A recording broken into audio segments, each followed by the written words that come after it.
Muy buenas a todos, damas, caballeros y especímenes peliculeros, y bienvenidos un día más a Punto de Giro.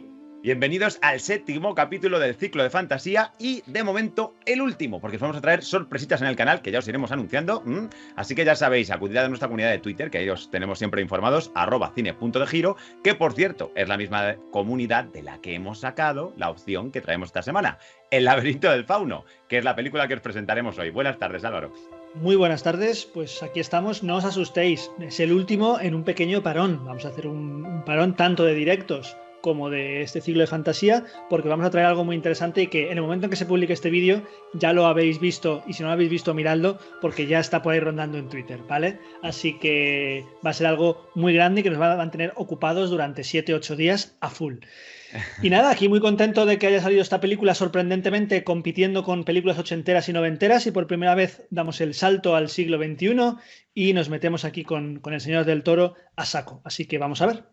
Pues nada, vamos con él. Como ya sabéis, esto lo analizamos a través de nuestros queridos pilares del cinema. Los que nos seguís ya sabéis a qué nos referimos, y los que no nos seguís, ¿qué pasa? Suscribíos. Vamos, dale. Sí, eso es. Como que hay mucha gente campanita. que nos ve, que luego nos suscribís, que no pasa nada, que no cuesta nada. Suscribirse, no pasa nada. No os van a avisar ni nada si no tocáis la campanita. No hay No problema. mordemos, no os vamos es. a mandar a Nolan o a Tarantino a vuestra casa Eso a es, no, exigiros cuentas, no. de verdad. Pues vamos con la primera parte de este análisis. Ya sabéis que lo hacemos siempre referenciado a los elementos de una catedral gótica, como acabo de anunciar. Eso es en lo que consiste Pilares del Cinema. Pero antes de entrar ya en materia, os presentamos el chasis, la ficha técnica de esta película. Pues bien, El laberinto del fauno se estrenó en el 2006 y está escrita y dirigida por Guillermo del Toro. Bueno, Guillermo del Toro, creo que sobran casi presentaciones, ¿no? Pero tenemos películas como Pacific Rim, Hellboy o Mamá, dentro del género de terror. Un director mexicano que ya se ha ganado un poco su fama y su prestigio a nivel internacional, además, no solo en el panorama americano. Y en este caso se acompaña, tanto en música como en fotografía, por dos, vamos a decir ya casi amigos, son compañeros de este director que, de hecho, trabajaron con él en El Espinazo del Diablo, los dos, a la música Javier Navarrete y a la fotografía Guillermo Navarro, pero que también son conocidos por otras producciones, por ejemplo, Guillermo Navarro, por participar en la ópera prima de, ahora mismo acabo de mencionar a Tarantino, Jackie Brown, que estuvo ahí con él, o Javier Navarrete, que además, precisamente por esta banda sonora de El laberinto del fauno, se llevó el premio Ariel, que son los premios de cine mexicanos. Y en cuanto al reparto, pues nos suena mucho, ¿verdad? Porque, claro, teniendo a Guillermo del Toro, pues le gustan mucho los actores españoles. Y tenemos ahí a un Sergi López maravilloso, Maribel Verdú, Ivana Vaquero, que es la niña principal y que además guía toda la peli, creo que está bastante bien. Doug Jones, que ya hablaremos un poco más tarde de este ser interesante, Ariadna Gil y luego incluso secundarios con rostros también muy conocidos como Alex Angulo. Sí, simplemente decir que es una película que se llevó 3 Oscar, mejor fotografía, mejor dirección artística y mejor maquillaje, y aquí en España se llevó 7 premios Goya, incluyendo guión original y actriz revelación por Ivana Vaquero. Ivana. Pues nada, vamos a lo que es la planta, que son un poco las líneas generales, el argumento de esta película. Decir, por cierto, que toda esta crítica, ya lo sabéis, es con spoiler, ¿de acuerdo? A partir de ya es con spoiler y que es a ciegas. Ni David ni yo sabemos lo que ha preparado el otro. Muy bien, la planta de esta película. La guerra civil ha concluido, la guerra civil española ha concluido, y el capitán Vidal espera la visita de su esposa embarazada y su hijastra, la joven Ofelia. En este pequeño destacamento militar, en mitad de la nada, tendrá lugar 2 historias. Por un lado, la búsqueda desesperada por parte del ejército franquista de los rebeldes que aún quedan escondidos y dispersos por el bosque, y por otro lado, cómo Ofelia se adapta a su nueva vida, a su nuevo padre, a una situación de tensión y de dolor que le llevará a descubrir un laberinto y a su inestimable guardián, el fauno. Fantasía y realidad se mezclan en esta fábula en la que la niña tendrá que superar 3 pruebas para regresar al reino donde ella es una princesa perdida, mientras a su alrededor el dolor, la pérdida y la barbarie campan a sus anchas. ¿Podrá la magia superar todo esto? Lo veremos, vamos a ver. Muy bien, pues vamos a entrar ya entonces de lleno con las columnas, que ya sabéis, para nosotros es lo que hemos deducido a ciegas, como bien ha dicho Álvaro, que sostiene la peli. Y voy a empezar yo, y además voy a empezar yo hilando algo que ya nos ha planteado en la trama Álvaro. Creo que una de las columnas de esta película, obviamente, es esa mezcla entre el mundo real y la fantasía. Estamos en la posguerra española, en 1944, en mitad del monte, cuando hay un destacamento militar que está persiguiendo a unos maquis ahí escondidos en las montañas, pero por otro lado tenemos toda la historia de Ofelia. ¿Por qué creo que sostiene la película? Bueno, pues creo que de partida Del Toro lo pensó así para darle más interés y más dinamismo a la historia, porque si os dais cuenta, cuando se nos presenta, siempre nos los dejan cada historia en un punto álgido justo antes de empezar a meternos en la otra parte de la historia, para que pensemos, ostras, ¿qué pasará aquí cuando vuelva a ver dónde está el capitán, ese Sergi López maravilloso, o cuando deja el fauno y le deja la prueba, a ver cómo es la prueba que tiene que afrontar ahora la niña, supuestamente para recuperar el reino? Entonces, creo que a nivel cinematográfico eso funciona muy bien, porque te mantienes siempre con la expectativa de, bueno, vamos a ver qué es lo que sucede. Son como cliffhanger constantes. Constantes, eso es un cliffhanger constante. Hace poco en nuestro directo, en el que yo no pude estar, pero ahí estaba Álvaro, rescatamos esa pieza y ese elemento fundamental del guión, ¿no? Y creo que esto lo consigue. Entonces, a ese nivel, sobre todo a lo que es ritmo y narrativa, aporta muy bien y la defiendo como columna. Pues también es una columna mía, evidentemente. Creo que las columnas vamos a coincidir en todas, además. ¿Sí? Yo la tenía la segunda, pero bueno, ya que estás. Pero antes de hablar de las columnas, quiero hacer una pequeña apunte para que se entienda un poco toda mi crítica desde aquí hasta el final, ¿vale? Esta película creo que es la más complicada de analizar que hemos hecho en el ciclo de fantasía, a nivel de construcción de guión y a nivel de lo que mezcla esta película. Porque por un lado tenemos una parte muy género de fábula, cuento, donde los arquetipos tópicos y típicos campan a sus anchas sin ningún tipo de problema, y por otro lado tenemos un género de drama realista. Esta mezcla va a ser la que vaya durante toda la película, la que vertebre toda la película. Lo vemos en lo que ha dicho David de la parte de fantasía, realidad, la fantasía más parte cuento, la realidad más parte drama realista, y vamos a ver si esta relación entre estas dos cosas funcionan o no, porque quizá eso va a justificar muchas de las cosas que yo voy a decir, tanto para bien como para mal. Sí, entonces, creo que lo vamos a comentar entre ambos, sí. Entonces, el tema de juego y fantasía que has comentado, de juego fantasía, no, de fantasía y realidad, perdón, sí. era también otra de mis columnas porque por todo lo que has dicho y por añadir además algunas cosas. Creo que el hecho de que Ofelia cree todo esto, sea una invención y sea todo un mecanismo de huida hacia su mundo y su realidad, creo que es algo muy mágico, y nunca mejor dicho, que en ninguna de las películas que habíamos analizado era así, ¿vale? Aquí vemos claramente que esa magia la crea un personaje, no es una magia que esté. Y por otro lado, también la idea de que cuando Ofelia madura, o tiene que madurar al final de la película, cuando se tiene que convertir en adulta, digámoslo así, y el fauno le pide que sacrifique a su hermano, la magia desaparece. Me parece un mensaje también muy chulo de cuidado con nuestra madurez, cuidado con madurar, cuidado con hacernos mayor, porque hay momentos en los que de repente esa magia que teníamos de pequeños desaparecerá. Es un poco también entronca con esta cosa que vimos en la historia interminable también.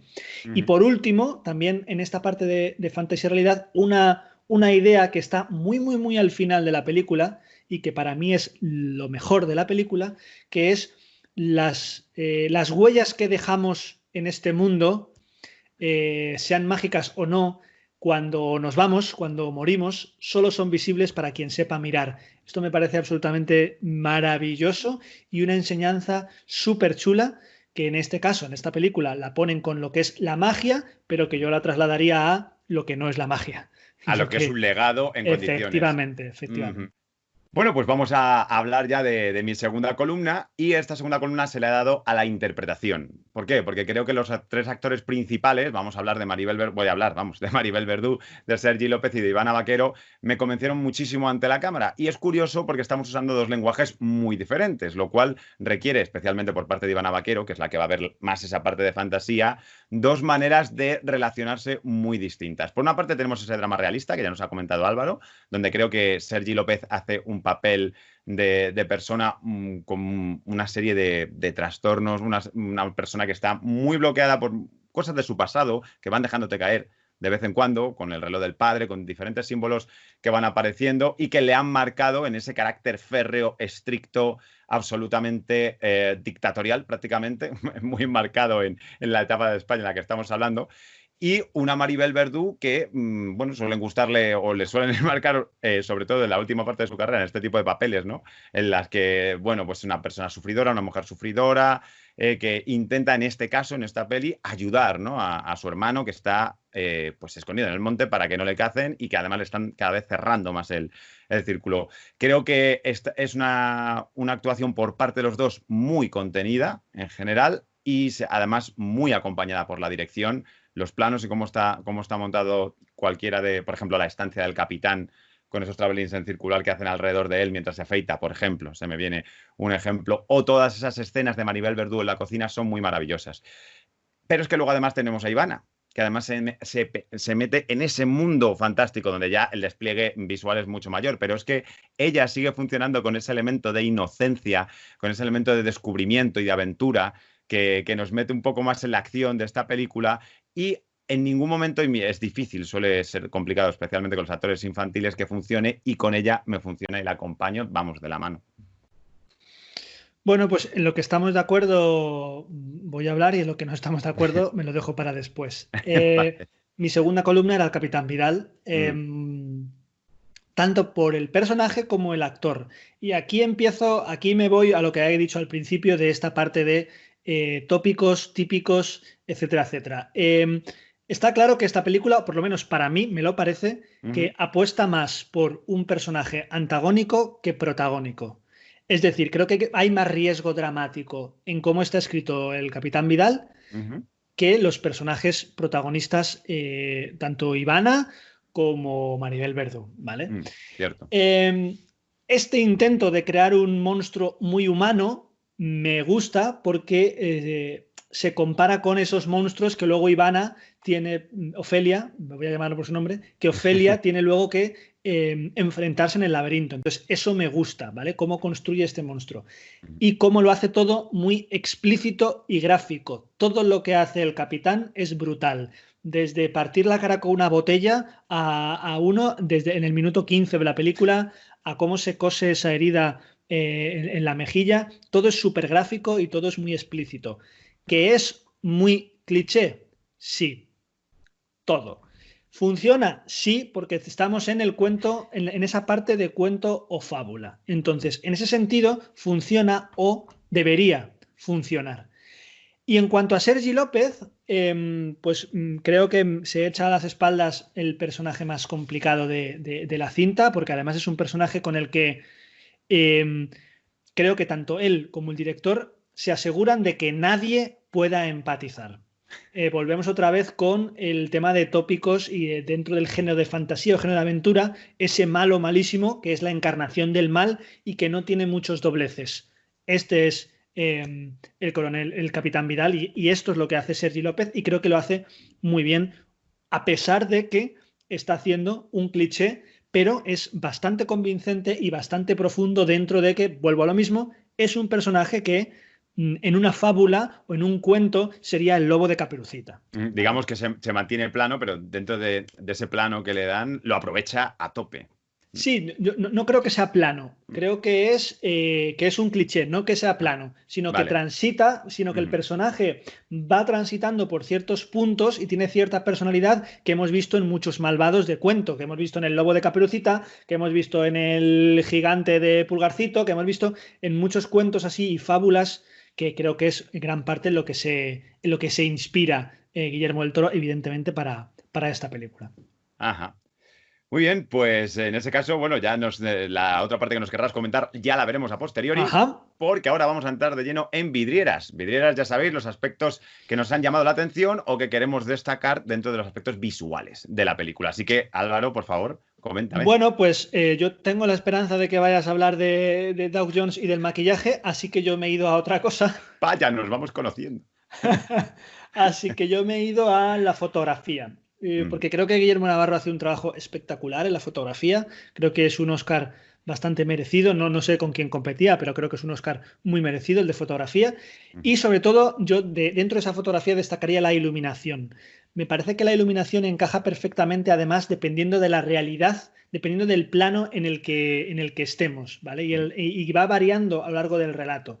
En la parte de la realidad vemos que los exteriores tienen una iluminación súper cálida, siempre como con esa nieve que parece ese polen en suspensión en el bosque, que le da todo como un toque de magia, pero todo como muy buen rollero, ¿sabes? Todo el principio y todo eso, todo es muy buen rollero. Incluso hay escenas ya de los propios maquis o de tal, que son a la luz del día y que sigue siendo todo muy buen rollero. Pero luego también tiene el contrapunto de las escenas de lluvia y oscuridad, que son, digamos, las que sirven un poco de punto de giro y de punto de anclaje para que vaya avanzando un poco la acción. Y por otro lado, tenemos la iluminación que utiliza para el mundo onírico, el mundo este mágico, que es una iluminación mucho más oscura, con esos toques de terror tan gótico que le molan un montón a Guillermo del Toro y que ya lo vimos sobre todo en La Cumbre Escarlata, que si no la habéis visto os la recomiendo porque está muy, muy, muy chula. Y combina esta parte tan oscura y esta parte tan gótica, tan Lovecraftiana, con una sobresaturación en algunos momentos. Por ejemplo, la parte del banquete en la que Ivana, me sale siempre Ivana, en la que Ofelia debe no comer nada, está todo súper colorido, todo sobresaturado para que se vean esas uvas súper rojas y para que se vea esa criatura a todo color. Entonces, este cambio de fotografía y de iluminación es lo que yo quería destacar en cuanto a las vidrieras. Pues como Álvaro bien me conocía ya y bien adelantado, yo quería hablar de Doug Jones. Sí, Doug Jones es un actor, obviamente muy español no es, ¿vale? No. Y es un especialista que ya le han cogido para varias películas de este tipo, ¿no? Es un hombre muy alto, muy delgado, prácticamente si veis cualquier foto de él veréis que se le marcan los huesos, no hace falta mucho maquillarle, pero aún así el trabajo protésico en esta película es brutal. O sea, el más sencillo para que os hagáis una idea es justo el de la escena que acaba de destacar Álvaro, que era el del hombre pálido, ya sabéis, el de que se ponen los ojos aquí, y eran 5 horas. El fauno era incluso más lo que tenía que estar, porque sí, los dos personajes los hace el Doug Jones, se encarga de los dos personajes mágicos. Y esto es una cosa que a mí me encanta, porque precisamente unido a la iluminación y la fotografía que destacaba Álvaro, hacen que una mezcla, porque básicamente son todo prótesis, son el armazón del pecho, bueno, van por partes y tienen que estudiar mucho para saber cómo unir y en qué orden cada una de ellas para que luego no veas costuras, para que todo lo que son los detalles que te puedan rechinar o decir, uy, esto ahí casi se le ve la cremallera, no están. En el fauno, pues todo con la corteza, todo lo que es la parte de musgo, todo donde ves como un poco de verde, ahí es donde están, pero ni aún así se notan. Y de hecho en el fauno además tenemos un trabajo mayor porque en la parte de la cabeza, supongo que eso os daréis cuenta, muchos podéis pensar incluso que es un efecto digital, no lo es. Todo lo que es el movimiento de orejas y de ojos que tiene son ojos puestos por delante de los ojos del actor a través de un motor animatrónico que va instalado aquí a la altura de los cuernos y es lo que le hace moverse de esa manera. Me refiero a todo lo que es la expresión facial. El movimiento del cuerpo del fauno como tal es cosa completamente del actor y me parece impresionante. Y que sin necesidad de un retoque ni un efecto digital, con todas las horas que llevas de maquillaje encima, luego puedas salir y dar ese aspecto tan antinatural, tan de otro mundo, tan de fantasía, me parece de premiar, no se premió, pero me parece que es un trabajazo muy potente, sobre todo teniendo en cuenta que ahora estamos súper saturados de efectos digitales por todas partes y de repente nos encontramos con una cinta en la que todo es efecto práctico y solo donde pongas el foco o la iluminación y cómo cojas el plano, de repente te funciona. Y puedas creerte que había un tronco de árbol que se ha dado la vuelta y de repente no es un tronco de árbol y es un fauno, por ejemplo, que es lo que pasa. Y de hecho, bueno, en los materiales que he podido revisar del making of y tal, creo que es una de las películas en las que más disfrutó precisamente Doug Jones, porque por lo visto todos los materiales que se hicieron fueron de los que más respetaban, imaginaros 5 o 6 horas de maquillaje, todo lo que es el aspecto de la piel y tal, y él se sintió muy cómodo en todo momento. Sí, ya lo habíamos visto trabajando con Guillermo del Toro, ya lo habíamos visto ahí, lo vimos luego en La Forma del Agua, lo habíamos visto también en Hellboy. Y aquí voy a romper una lanza a favor de otro actor que prácticamente se dedica siempre a lo mismo, pero es español, que es Javier Botet, que lo hemos visto en It, lo hemos visto en Rec, esa criatura de Rec, lo hemos visto en Un Gazapo, que por cierto me acabo de dar cuenta que creo que hemos metido al principio, Mamá. no es de Guillermo del Toro, es producida por Guillermo del Toro, pero no es de Guillermo del Toro, y ahí de la criatura la hace también Javier Botet. O sea, es un actor que está especializado, igual que Doug Jones, en hacer este tipo de criaturas. Y ya está, y perfecto. Pues entonces vamos a pasar ya al aspecto sonoro, al coro. Vamos de lleno con el coro. En este caso lo voy a inaugurar yo. Y además creo que con un tema que le gusta especialmente a nuestro amigo Álvaro, sí, lo vais a descubrir, es el leitmotiv de la película. Estoy hablando de La nana de Mercedes. Efectivamente, La nana de Mercedes, que es el tema que más evoluciona o más varía o más se utiliza y se reutiliza a lo largo de toda la película. Pero desde mi punto de vista, luego ya comentará Álvaro los apuntes que quiere hacer. A mí me funciona mucho precisamente porque vincula o hace crecer todavía más esa idea de fantasía y de fábula que tanto remarca esta película y que además siempre va asociado, siempre lo oímos sonar en los momentos en los que a Ofelia le va a pasar algo, o Ofelia inicia, hay una transición, pero siempre casi en relación con entrada al mundo mágico, salvo en el momento en que es una nana como tal. Pero es una nana como tal, pues se la canta su madre y es una versión tarareada de la misma. Tenemos una versión a piano, tenemos una versión de caja de música, tenemos una versión con piano y violín, además, y de hecho hay una versión en la parte de estas escenas que comentaba antes de Álvaro, de escenas de noche, escenas de lluvia. En este caso no hay lluvia porque es en el interior de la casa, pero donde vemos una versión muchísimo más extendida de tempo, mucho más densa, que es cuando parece que el capitán se está empezando a dar cuenta de qué va el tema y de que puede haber infiltrados y topos en la propia casa, que es muy potente. Cuando yo veo en las películas que usan un tema de esta manera y que lo hacen progresar dependiendo de lo que la película necesita y que además acompaña al tono general, me encanta. Y creo que este es un muy buen ejemplo de eso. La nana la canta Mercedes, por cierto, no es de la Sí. madre. La nana es de Mercedes. La nana es de Mercedes, sí. Es que has dicho que se De la hecho, canta la madre y no, sí. la canta Mercedes todo el Y de hecho rato. se llama así, se llama la nana de Mercedes. A ver, yo no le quito mérito. Lo que pasa es que no soporto la canción. O sea, como la escuché hasta en la sopa, como ese soniquete, o sea, no lo aguanto. Pero no le quito absolutamente ningún mérito de todo lo que has dicho y lo bien que se utiliza a lo largo de toda la película. Y sobre todo ese rollo que has dicho de lo hace como más fantasioso dentro de este mundo. Para mí, el coro, en este caso, no es la banda sonora, sino es el diseño de sonido. Muy brevemente, porque hay muchos ejemplos en toda la película y es mejor que los escuchéis, pero sobre todo en la parte de fantasía, todo lo que tiene que ver con los propios sonidos del fauno, todo lo que tiene que ver con los sonidos del bicho palo, El hombre. hada, Sí. o el hombre El hombre pálido, sí que se llama. de los ojos en la mano, o sea, todos esos sonidos, toda esa ambientación sonora del bosque, me encanta, está muy bien conseguido, me parece además muy bien escogido para que en ningún momento te saque para atrás de que es un son, porque todo es inventado, evidentemente. También es verdad que los sonidos también de la parte más dramática, más real, también están muy bien, pero yo me quedo con esta parte de fantasía en el que te mete de lleno en el mundo y que creo que están muy bien escogidos. Ujú. Pues nada, ya que te has animado ahí a tirar a hablar, pues vamos a entrar a la siguiente contigo también. Vamos a ir a la bóveda, que es el clímax o la cúspide de la película. Así que Eso Álvaro, es. dale caña. Bueno, pues para mí la bóveda es que esta película es un cuento, combina genialmente la parte de cuento, fábula infantil con el componente este oscuro y adulto que comentaba al principio.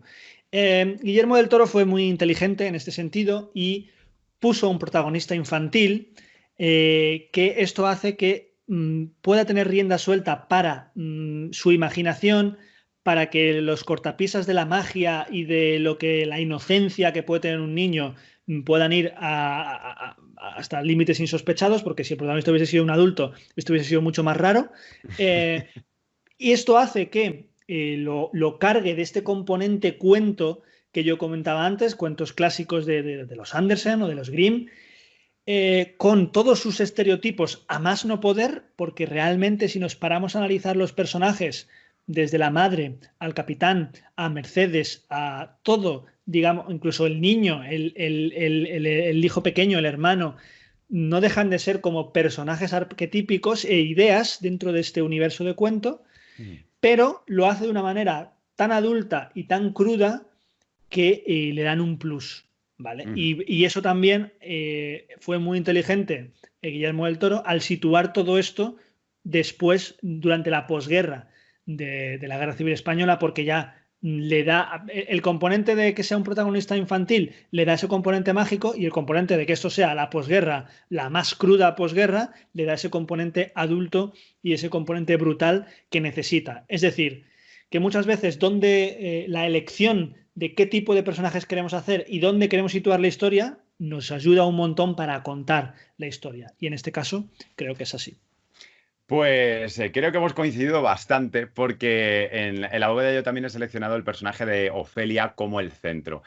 Ofelia es el centro porque nos permite ver ese mundo mágico y, al tener, como muy bien ha dicho Álvaro, un protagonista infantil, hacer que todo pueda suceder en su cabeza y que todo pueda ser imaginado, pero a la vez ver todo lo crudo de la posguerra civil española bajo los ojos de la niña, que es la que un poco va vehiculando todo, aunque obviamente también vemos muchas escenas sin que esté ella, pero que ella sea la que resienta, y de hecho va a ser la que resienta más todo ese horror, según nos vamos acercando al final de la guerra, aparte de todos los muertos que vamos a ir viendo, hace que funcione mejor precisamente por eso, porque si hubiera puesto, como ha dicho Álvaro, un personaje adulto, ni hubiéramos entrado de la misma manera a la zona fantástica y seguramente ya nos hubieran contado 1000 veces esa historia de otra forma y mucho más realista en otras películas sobre Guerra Civil Española, que estamos ya hartos de verlas. Pero al tener ese personaje y esa clave de fábula, funciona fantásticamente bien. Sí, yo creo que sí. Así que ahí hemos coincidido también. Perfecto. Pues pasemos a las gárgolas. Oh. ¿Cuántas tienes? Pues yo tengo una gárgola. Yo supongo que tú tienes más de una. Tengo dos. Ya tengo sabía dos. yo. Pues empieza Así tú. que, dale, venga, dale. pues empiezo yo. Aviso a navegantes. Atención, navegantes. Sí. Esto es muy, muy, muy subjetivo. Como todo un poco, pero sí. Pero esto es mucho más, porque es una cosa de gusto. Ivana Vaquero es un pan sin sal. Oh, Dios mío. Mi empatía con esta niña es -1. -1. O sea, la vi antes de ayer otra vez y me parece tan malgastado a nivel de dirección que esta niña que pasa por tantos momentos tenga solamente dos caras, la cara de llorosa y la cara de estoy flipando. No lo sé, o sea, me pareció completamente un personaje que tenía que estar rebosante de vida, rebosante de energía. Su energía es -1, es todo como, tiene una energía completamente de personaje que no está en este género. A veces me parecía estar viendo un western con esas energías tan pausadas, tan calmadas. Para mí, la interpretación de Ivana Vaquero acaba siendo plana, completamente plana, ante un personaje que podía haber sido maravilloso, pero que creo que pues se queda ahí. Yo no sé si Ivana Vaquero habrá hecho muchas cosas más. Evidentemente no debo tener razón porque se llevó el Goya a actriz revelación, así que no debo tener razón. Pero yo no le he seguido la pista a esta actriz porque me parece, de todos los que salen en la película, para mí, el más flojo. A mí me funciona muy bien, es verdad que a mí me funciona muy bien ella y efectivamente ahí tiene su actriz revelación premiado de esa forma. Pero cuidado que si por este comentario que acaba de hacer Álvaro en las gárgolas nos lleve algún dislike, lo mío va a ser mucho más arriesgado. Y además es muy contradictorio para mí, porque a mí en general es una peli que me gusta, pero precisamente lo que voy a destacar atañe un poco a toda la película y es lo que me deja un poco con ese sabor de... A ver, si es un término o digamos un concepto un poco complejo de explicarlo. Voy a intentar hacerlo lo más breve posible, ¿de acuerdo? Digamos que al intentar contarnos dos historias dentro de todo este universo de fábula y ponernos el drama, ese drama realista en un lado y la fábula de otro, yo demando al final de la película, de hecho, lo que se va hilando durante la película, que realmente tenga un punto final o una clave de tensión, digamos, un desenlace más, no voy a decir épico, pero sí, como decía antes a Álvaro que le faltaba tenía un poco de sal, pues me falta un poco de sal en las historias. Es como ni la que vemos de drama realista es un final muy predecible, sin contar a Ivana, ¿vale? Aquí estoy hablando sobre Ofelia, me pasa lo que Álvaro. Con todos los protagonistas ya hemos visto 1000 veces, hemos visto guerrilleros, hemos visto capitanes de este rollo, hemos visto criadas que intentan ayudar, etc, etc. Y tampoco es más que lo que podría suceder en un día normal o en dos o 3 jornadas en este momento. Y por otro lado, la fábula, que se nos presenta con esa idea de ¿me está imaginándola? ¿No la está imaginando? No, debe ser que solo está en su cabeza. O sea, se abren varias teorías ahí, ¿no? Podría ser el mundo que se ha creado la niña para huir de todo ese horror que tiene alrededor, que personalmente, esto es muy subjetivo, ¿vale? Es lo que yo creo, sobre todo por el final que vemos. No, pero personalmente es que no hay otra cosa, porque realmente hay una escena en la que cuando llega el capitán al centro del laberinto, ve que la niña está hablando sola. Entonces, no es que, o sea, o la niña lo está imaginando o solo lo ve la niña. Yo me presto más a que lo está imaginando, a que solo lo vea ella. Ahí está el tema. Yo creo que sí, que lo puede estar imaginando o que podría ser, porque claro, el tema es justo en esa escena, cuando vemos que ya acaba como acaba, ¿vale? De repente se produce esa escena final en la que ya se presenta como una princesa y tal. Eso es y hay muchas teorías por ahí que he leído. Para mí eso es onírico total. Para mí eso es como el último pensamiento que tiene esta niña antes de morir. Yo también lo creo. Ya está, no es nada más. Pero no sé si habrás leído, hay muchas teorías que argumentan esta parte de la peli como, vale, entonces sí estaba pasando.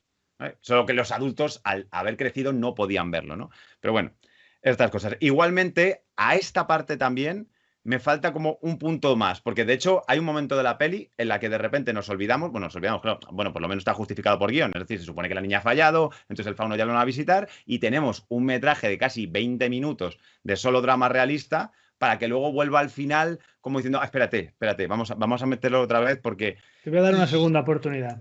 Y no termina de... Ni una ni otra. Ese es el problema. Que lo veo en conjunto y digo, ahí va, pues me ha gustado la peli, pero luego lo analizo por separado y digo, ninguna termina de llegar a un punto que diga, coño, qué bien resuelta, qué historia interesante. Matadme ahora podéis matarme si queréis. Estoy completamente de acuerdo con todo lo que has dicho y voy a añadir más todavía. Pues venga, más dislikes. Porque yo creo que de todo lo que has dicho, el principal problema no está en la historia imaginaria, sino en la historia real. ¿Vale? Porque la historia real, si decía yo controvertidamente que Ivana Vaquero era un pan sin sal, la historia real es un pan sin sal, además duro, del día anterior. ¿Por qué? Porque no encierra ningún misterio. Nada, no hay misterio. Todo es previsible. Volvemos a lo de antes. Como estamos en un género en el que se juega con esos clichés y con esto que hemos visto 250.000 veces, nada es previsible. Todos sabemos que Mercedes está trapicheando con el médico, con Alex Angulo, maravilloso. Todos lo sabemos desde el principio, desde la primera escena de Mercedes. Todo es previsible. Todas las situaciones son previsibles. Sabemos cómo va a acabar la película. ¿Quién nos espera que Ofelia muera? Es que es absurdo. Y luego porque está lleno de patinazos de guión. ¿Por qué Mercedes no mata al capitán? Por ejemplo, ¿por qué Mercedes no mata al capitán? Le pega una puñalada en la espalda, otra puñalada en el pecho, le raja la cara, pero no le mata. Mátala, si estuviera en medio del bosque y digas, bueno, te dejo aquí para que te desangres. Pero no me jodas, que está en la propia base y le dejas ahí y sales medio corriendo para que salga de la... Absurdo. El Deus es guerrilleros cuando justo llegan a tiempo para salvar a Mercedes. Un Deus es máquina brutal. Los rebeldes abriendo el almacén con la llave. Vamos a ver, ¿estáis tontos? ¿No pensáis las consecuencias? O la niña al final dejándose la tiza sobre la mesa convenientemente cuando está el capitán a 1,5 metros. Es decir, todos son cosas como súper convenientes para que pasen. Y todas estas cosas, ahora me diréis, no, es que estamos en un género de fantasía, esto también está en Willow. Ya, sí, está. Pero todas esas cosas yo se las perdono a Willow porque la película no se toma en serio a sí misma. De hecho, y esta película sí. Todo un mundo de fantasía lo que está planteando. Pero no por el tema de fantasía, sino porque estos agujeros de guión o estas conveniencias de guión, en esta película, como se toma tan en serio a sí misma y como quiere ser un alegato hacia la realidad y hacia el dramatismo en cierta parte, pues entonces no te lo perdono. O sea, si tú estás haciendo una película tipo Jumanji, pues te perdono que de repente digas, pues ahora vengo una estampida y hago que la casa ya no se pueda jugar en esta habitación, se tenga que ir a otra, vale, y te lo perdono. Pero en esta película, que me estás jugando un género de ficción dramática tan serio y tomándote tan en serio a ti mismo, no te perdono que tengas ese tipo de deslices en el guión y que me lo tenga que tragar, ¿vale? Entonces, por eso decía al principio de mi crítica de que esto mezcla estos dos géneros. ¿Lo hace bien? Para mí no. Para mí están, como ha dicho David, totalmente desconectados uno del otro. Y por momentos, esa parte liviana que nosotros le dejamos y permitimos a la fantasía se cuela en la parte dramática y no funciona. Y por momentos la parte dramática se cuela en la fantasía y no funciona. Porque de repente ya no es todo tan mágico ni tan fantasioso. Y como decía David, de repente hay un momento ahí en el que la fantasía desaparece. De repente el fauno decide darle una segunda oportunidad. En fin, para mí es un producto que no funciona. Y por eso creo que esta película, para mí, es de las peores de Guillermo del Toro, bajo mi punto de vista. Yo no voy a opinar porque como todas las que he dicho ya resulta que no son de él, ¿sabes? No vaya a ser que diga otra que tampoco sea él y sea el que produzca. Así que no me voy a pronunciar más. Bueno, pues una cosa muy parecida le pasa a La forma del agua. Y ganó todos los Oscars posibles. Y ganó el Oscar a Mejor Película, ¿vale? A mí no me gusta. Por una cosa muy parecida. Pero bueno, si en algún momento entramos en esa película, ya la analizaremos. Vamos con la clave. Pues vamos con la clave de bóveda, efectivamente. La clave de bóveda, sabéis que es la frase en la que intentamos resumir un poco lo que nos ha parecido la película. Teniendo en cuenta todo lo que acaba de decir Álvaro, me imagino una de sus subordinadas enormes. Vamos allá. Dinos. Vamos allá. Una fábula fantástica que echa mano de arquetipos que funcionan, pero que con un segundo visionado uno cae en la cuenta de que no todos los caminos conducen al centro del laberinto, sino más bien a un callejón sin salida. Toma ya, a tope. Pues yo he hablado de un maravilloso laberinto como herramientas de supervivencia de la inocencia ante una realidad perturbadoramente interpretada y ligeramente llevada a cabo. Pues perfecto, pues nada, pues aquí ya le hemos puesto de vuelta y media al pobre Guillermo del Toro, que no es que no me guste, pero a mí Guillermo del Toro me gusta cuando no se toma en serio a sí mismo, cuando hace Hellboy, como Hellboy, por ejemplo, Pacific Rim, o cuando se toma en serio a sí mismo, pero no intenta ser infantil, como El Espinazo del Diablo. Creo que esas tres películas está excelente, pero en las otras yo no empatizo mucho con él. Así por que... cierto, ya que lo has nombrado, solamente por un apunte, curioso que la gente en muchas críticas compare siempre esta con El Espinazo del Diablo, como diciendo, aquí sí que Del Toro se corona. Estoy con Álvaro, para mí esa no es mi opinión, y a mí, yo disfruté mucho más con El Espinazo del Diablo. Mucho más. Pero además, El Espinazo del Diablo es una película de terror. Sí. No es una fábula. No es una fabulita. Ni siquiera tiene el mismo género. Esta película la puedes comparar con quizá La forma del agua o cosas así, pero con El Espinazo del Diablo no. Pues bueno, chicos, hasta aquí en nuestro capítulo 7 hemos llegado ya al final, una vez más con todos vosotros. Os recordamos que os podéis suscribir, que no mordemos, que no mandamos a Scorsese a vuestra casa con un matón ahí para que os pegue un tiro. Podéis suscribir, que lo vais a seguir disfrutando aquí en nuestro canal Punto de Giro, también en nuestra comunidad de Twitter, en @cine.degiro, que ya somos más de 600 allí, por Dios. Muchas gracias a todos los que os seguís sumando y a todos los que venís a colaborar también en nuestros directos, aunque tengamos esta pausa. Prepararos que viene algo grande. Y bueno, Álvaro, no sé si quieres dedicar algunas palabras antes de que nos despidamos hoy. Que muchísimas gracias por seguirnos, por estar ahí, por todo lo que ha dicho David, y que nos vemos muy pronto y que la fantasía no estaba muerta, estaba de parranda. Ya sabéis que si os gusta el cine, nosotros somos puro cine. Somos Álvaro y David y esto es Punto de Giro.